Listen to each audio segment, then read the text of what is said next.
Welcome to the video. In this video we're going to be taking a look at creating a brand new model and configuring a plane with this radio. Now this is a Taranis running OpenTX 2.1.7, but all of the process that we're going to go through will be the same regardless of the plane or the radio that you're using, because there is a series of things that you need to go through in order to get to the other side. Now the reason we're making this video is we've had a lot of requests from subscribers around how to set up radios with planes, and I've got a couple of friends in particular, so I need to say a very big hello to people like Ross who are using the Taranis and also are big fixed wing pilots but sometimes struggle to set their radio up with their plane when they get it in the mail. So what we're going to do is go through each of the individual steps. So let me very quickly cover what we're going to have a look at here. So first of all, we're going to create the model on the radio. The defaults are typically going to be fine, so we'll run through that very quickly. We already have a huge range of videos for the Taranis radio and for a couple of others as well. So if you're not sure the process for that, it's usually covered quite detailed in the manual that comes with your radio, or have a look on YouTube and in the forums. There might be help there available too. We'll set up the failsafe and then bind the receiver, and then we'll wire the model up to the receiver. Now this can be a little bit confusing for some people because the receivers for things like the Taranis don't have the names of the channels on, so throttle, elevator, rudder, aileron, etc. They have numbers 1, 2, 3, 4, 5, 6. And that can be really confusing if you're not sure what plugs in where, and we'll talk about that. Then we'll actually power everything up without the prop on the model. All of this is without the prop on the model until the very last part, and we'll check that the direction of all the sticks works perfectly. Then we're going to use the subtrims on the radio, and that is to then get all the servo horns to 90 degrees. That will give us equal throws in each direction for the control surface. I'll talk a little bit more about that and why that's a good idea when we get there. Then once we've got all the servos set via the subtrims, we'll connect the control surfaces to the servos and the control rods. Then we'll use the mix or rates to set the maximum deflection, because every model has a maximum deflection that it's going to be happy with, and the one that we're about to use is exactly the same. And then finally we will check the failsafe works, and most radios it's worthwhile doing a rebind because you'll have changed the channel position and other things as well, and when you want the failsafe to work you want all the control surfaces typically to go back to neutral, maybe have elevator slightly up, but that's how you want it set. And the last one, we'll take it out to fly. Now the model that we're going to do this with is the new Tough Trainer 2 from Hobby King. So I need to say a very big thank you to the team at Hobby King for sending us this to try. We'll have a separate review video for the plane where we'll go through it in far more detail, but this is a really nice, robust 4-channel aircraft that's going to be perfect for us to use in this video. So first of all, let's go back to the bench and actually create the model on the radio with those defaults so that we're ready to do the second step. The first thing we need to do, of course, is create a brand new model. So to do this, we're going to press Menu, we're going to navigate down to a free spot, and then we're going to press and hold Enter, and then we're going to say Create Model. Now this is going to then take us through this little menu. Now we're going to obviously have a plane, so we can have a plane, a fixed wing, we can have a flying wing or a quadcopter. So because we've got plane, we're going to press enter, and then it's going to ask us all these questions. Does your model have an engine? Yes it does. By default it's going to pop it on channel 1. We click page. Does it have ailerons? Yes it does. Our ailerons are only controlled by one channel, so that's fine. So we're going to say yes. I'm going to put it on channel 2. Does your model have flaps? The little model that we're using here doesn't have flaps, so we don't have to worry about that. The next one then, does it have air brakes? No, we don't have those. Which is the tow configuration? Is it classic? Yes it is. If we wanted to change these, we could actually then press enter and then actually pick the one we were interested in, but we are going to select the default, which is channel 3 will be our elevator, channel 4 will be our rudder. Click page again, it says are you ready to go. It gives you a little summary, and that is the summary that we need to make a note of. We're going to enter long to confirm, enter long, and there's our new model 17. Now if we press page, then we can give the model a name. I'd always recommend you give it something you can remember, so I'm probably going to call it something like Trainer 2. Okay, I'm going to put model image. Now we do have a complete video that actually talks about how you create model images. I think I called mine something like trainer. There we go, trainer 2. And we are almost ready. So I come back there, we have our little trainer 2, we have our little picture, we're almost ready.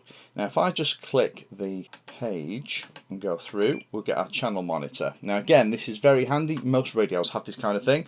We can see that the first channel, or channel 1 on the receiver, is going to be our throttle. Channel 4 will be our rudder. Elevator is going to be channel 3. Aileron is going to be channel 2. So that's our key on how we're going to connect the servos up when we get to the model later on. Normally at this point I just make sure that while I've got it all fresh in my memory which channel is which to set the failsafe. So we're going to go into menu and page again. This time we're going to go back down to the bottom, and at the moment you can see the failsafe, it says not set. So we're going to press enter and we're going to scroll through to say we want the custom. Hold, I think, on a plane is fantastically dangerous. What hold does is it maintains the level of the controls that the receiver last heard if it loses connection with the radio, and that's the last thing you want. So if your plane is flying straight and level and it's 50% throttle and something happens with the radio connection, then it will continue to fly straight and level, 50% throttle, until it runs out of battery 3.5 miles away, and you'll never find that model again. So in this case what we're going to do is we're going to say we're going to custom, we're going to set it, and here you can see that as you move the controls on this radio, you can see here that the throttle is very low. So I'm going to say enter, and I'm going to go all the way down to -100, and we'll hit enter again. And now the way it works is on failsafe, what will happen is channel 2, 3 and 4 will go to 50%, or the middle position, and channel 1, which is our throttle, will turn off. And that, I would suggest, is a reasonable place to start for your failsafe. Okay, now we've done that, we're ready to bind to the receiver. Now to figure out the receiver we need to look at how many servos and connections there are in the plane. Now in the Tough Trainer 2 that we're going to be using for this video, there is an elevator for aileron, one for rudder, one for elevator, and one for the throttle. So it's 4 channels that we need. Some planes might have 2 controls, one for each aileron out on each wing. Ours are connected together with a little Y cable. We'll look at that in a second, but it means that I only need 4 connections. So I could get away with something like a D4R2, but I want to use smart port sensors later.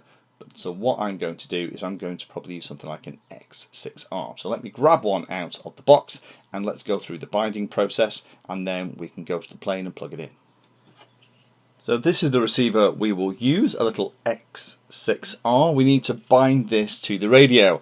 So what we're going to do is get the radio ready first of all. We're going to go and press menu, press page once, and then go up till we find the internal radio frequency pieces. We're going to select D16. That's what you always want to use with an X series receiver. That gives you all the telemetry. We're going to send channels 1 to 8 because we don't need any more than that. This little guy does have an S bus out as well, but we're not going to use that. We're going to use these connections. So remember we talked about 1, 2, 3, 4 being the throttle first and then the other controls afterwards. We're going to plug them all into there. Then we need to go down and select bind, and then the radio will start to cheep. So if I hit enter, the radio is now ready to bind. And then all we need to do to set this up is on the side of the receiver. You can see, unusually for the FR Sky receivers, negatives at the top, positive is in the middle, signal is at the bottom. So we just have to press in the failsafe, the little button, which is this little thing here. Just press it in, don't have to go mad, and then plug in power into any of the outputs. It will do that. Solid green light, flashing red light. Press enter to come out of bind. We'll press exit. Exit again. Okay, we'll take power away from the receiver, and this power is just coming at the moment from a little UBEC, a spare one that I've got, but you could do this by plugging your battery into the ESC in the plane and then plugging in the throttle cable. But again, be careful that you make sure you have no props installed while you're doing that. So if I plug this back in, the light should go green. The radio tells me it has telemetry recovered. I can see the receiver battery voltage. This is ready to go. So let's go and pull the plane out and start wiring everything up. The first thing, of course, is to try and plug everything into the receiver. Now, we need to remember the order that the channels are on the receiver, respect the polarity, and start plugging the connections in. So this is the first one, which is the throttle, and then I need to figure out which one of these is the rudder and the elevator, and just work my way through them, adding them one at a time to the receiver. Then when we power it up, we need to test we've done it properly. So here it is powered up, and what I'm going to do is just move the radio sticks. If I move the aileron, you can see the rudder's moving, and that's completely wrong, so we need to just change that over on the receiver. And similarly, when I move the rudder, the aileron is moving, and that's okay. It just means that I've got to change those two over. The elevator is right, so it's the aileron and rudder that I've got the wrong way around, and that's perfectly fine. This is exactly why you test it. So I'm going to go and change those round. Now I've changed them. We need to make sure that the control surface is moving the right way. The aileron needs to follow the stick, so that's right. Then we'll do the elevator. It needs to come up as the stick comes towards you. That's right too. And we also need to do the rudder. It needs to go in the same direction of the stick. That's good too. Okay, that's really promising. Throttle is running as well. All good. Right, so we can go on to the next step, and we can start setting all of the servos to 90 degrees. Now here we are looking inside the model. We've got everything connected and powered up, and we are looking at the two servos here that connect out to the elevator and the rudder. Now you can see the rudder servo here is moving around a bit. I might have to put a screw in that to stop it moving, but when it settles it isn't at 90 degrees, and it's quite a long way from 90 degrees. Now the elevator, however, is pretty close to 90 degrees but doesn't settle perfectly. So what we need to do with the elevator then is change the settings on the radio so that the 90 degree position on the servo is where it settles. So we need to go into the servos menu on the radio. We just need to make sure which channel is which here. Now the elevator, and this is where unfortunately the Taranis isn't great, because it doesn't automatically populate the outputs with the mix name, so you have to kind of figure this out. I've got to figure out which one is the servo that I'm dealing with, and that goes into channel 3. Okay, fantastic. So it's channel 3 subtrim. Now most radios will have a subtrim, the Taranis does too. So I've got to go over here and select this bit where it says subtrim, and I've got to change the numbers, watching the servo, and keep changing it until that servo arm is at 90 degrees. And then as I move the control one way and the other, it should settle back to 90 degrees. So that looks pretty spot on. Now we need to do that with all the controls, but this other servo here, the horn is so far away. You can see here I've got to 15.4 for the elevator servo to get it at 90 degrees. The other servo is so far away that what I'm going to do is actually take the horn off the servo first and see whether or not there's a better fit for it.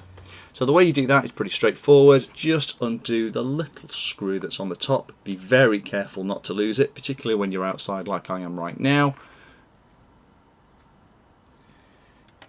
Put it down somewhere safe, although if that disappears then I'll have to raid the spares bin. I'm going to lift that servo arm off and then try and fit it much closer to 90 degrees.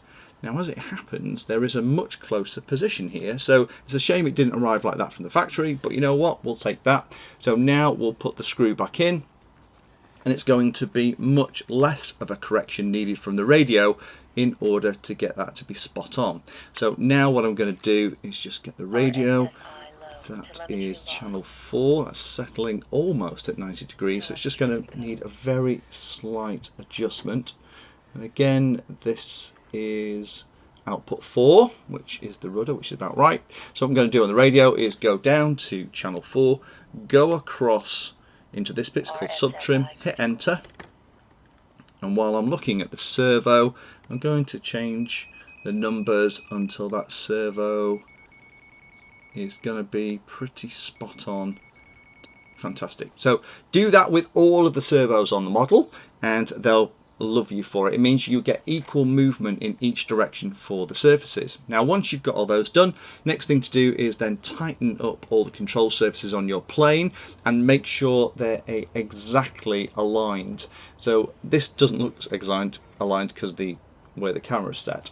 But just work up through, so when those servo arms are at 90 degrees, the control surface is exactly straight as well.